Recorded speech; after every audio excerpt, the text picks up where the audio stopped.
Hey y'all, it's time to cook from the pantry again. And the first thing I'm going to cook today is Bomb Fudge. And yes, it is a keto dessert and it's really good. Let me get my my contraption turned on here so that I can heat my ingredients. And there we go.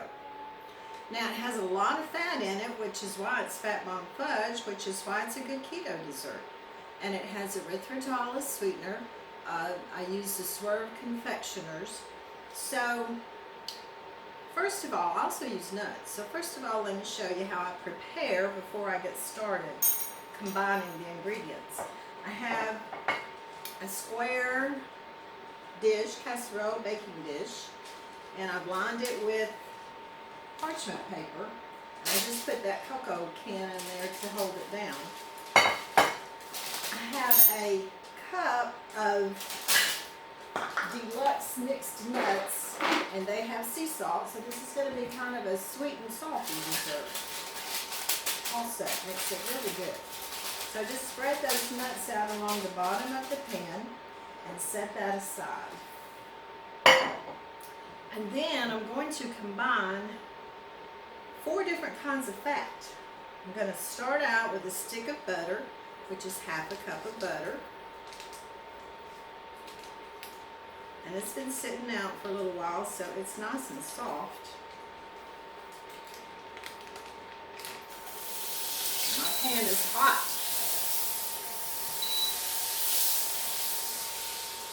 I think we're going to have brown butter fudge. Okay, I gotta set it back on there. And let's turn it down a little bit. We don't need that high.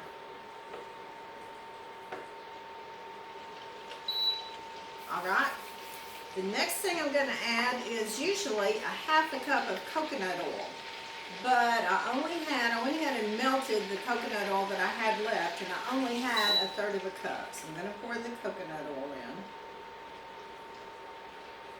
Normally I use either almond butter or peanut butter, but when I emptied out my jar of almond butter, it was about 1/4 cup, so I added 1/4 cup of peanut butter, so I have a combination of almond butter and peanut butter, half of a cup total.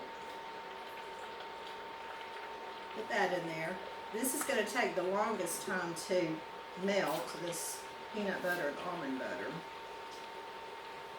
And then the final fat is cocoa butter, which just comes in these little lumps, clumps, different sizes. So I'm just guesstimating that I've got about 1/2 cup of that. And that dissolves pretty quickly also. I'm going to turn that down to low. So all we need to do to our fat, see the difference in the Fat Bomb Fudge and traditional fudge is that you don't have to cook it for any specific time, you don't have to reach any specific temperature, or you don't have to use, like we did way back before those spiffy thermometers were so popular or so prevalent, and we get the little cup of water and do the soft-ball or the hard-ball stage, depending on what kind of candy we were cooking. My mama always used that cup of cold water, and cooked her fudge to the soft-ball stage. I could never really figure that out. I was really happy when I had a candy thermometer to help me with that process. But you don't have to worry about that with this. All you're doing here is just melting everything together. So I'm going to let that go for a minute. And the next thing we add is, well, I'll show you the package too. This is the package that my cocoa butter came in. I ordered it from Amazon sometime back, and I just use it pretty much for this recipe. The sweetener, the Swerve, which is the erythritol, I have 1/2 cup of that in this bowl, and 1/4 cup of baking cocoa. And I'm just going to combine those together, and when everything is melted in the pan, I'm going to add in my cocoa and Swerve. So stir that a little bit, and then I'll stir this a little bit. Get the cocoa kind of mixed in with the confectioner Swerve.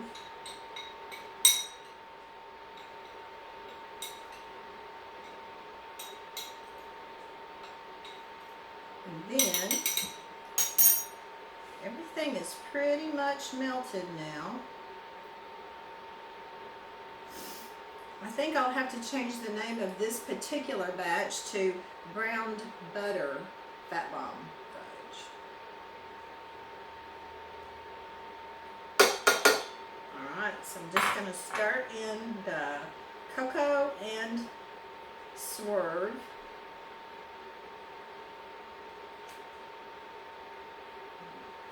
Whisk it around so that it gets dissolved in, gets mixed in really well, nice and smooth. And other than that, the only other thing I'm going to add is some extra sweetener, because when I make a dessert, I really like for it to be sweet. And especially since we have salted nuts on the bottom, it would be nice to have a little extra sweetness, I think. So I'm going to use these sweet drops. This is Sweet Leaf Sweet Drops, and I have vanilla cream and chocolate. So you usually measure this by the drops, but a dropper full is about 25 drops. So I'm going to use 25 drops of the chocolate sweet drops, and then I'm going to add a dropper full, or about 25 drops, of the vanilla cream, and I will let that also act as my vanilla extract. My vanilla flavoring will be from the sweet drops. So now everything is really nice and smooth.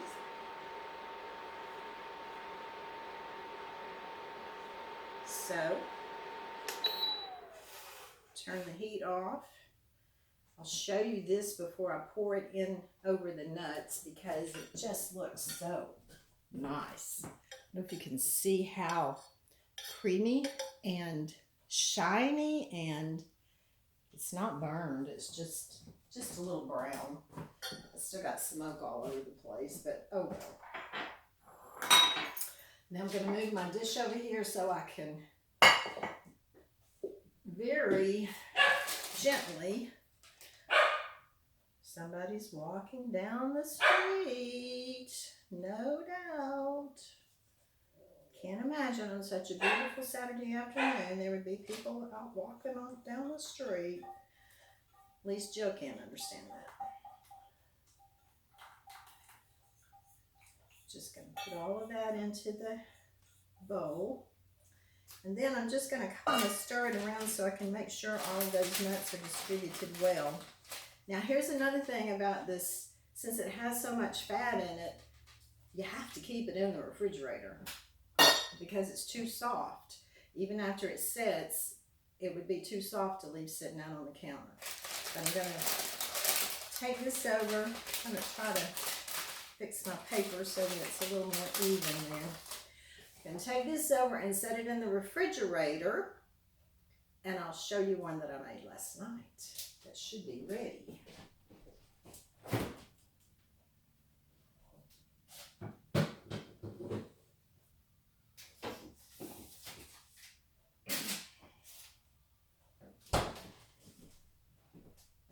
Ta-da! Now, all you got to do is lift out the parchment paper, and it makes it so much easier to cut it into pieces. So I just pull the paper down, and then I'm ready to slice it into pieces. Let me show you. Now there's a little bit of difference in this one and the one I just made. This one I used dry roasted peanuts, and I used all peanut butter for the fat. And I didn't use coconut oil because I only had a small amount of coconut oil left, and I wanted to save it for the recipe I made today, the batch of fat bomb fudge that I made today. Let me get a serrated knife. And I'm going to cut this into 16 pieces. Now, if you really wanted to make it fat bombs, you could cut it into twice that. You can make 32 pieces out of this and have just little bitty squares, but I'm going to make it more like the size of a piece of fudge. So first I'm going to cut it about in half.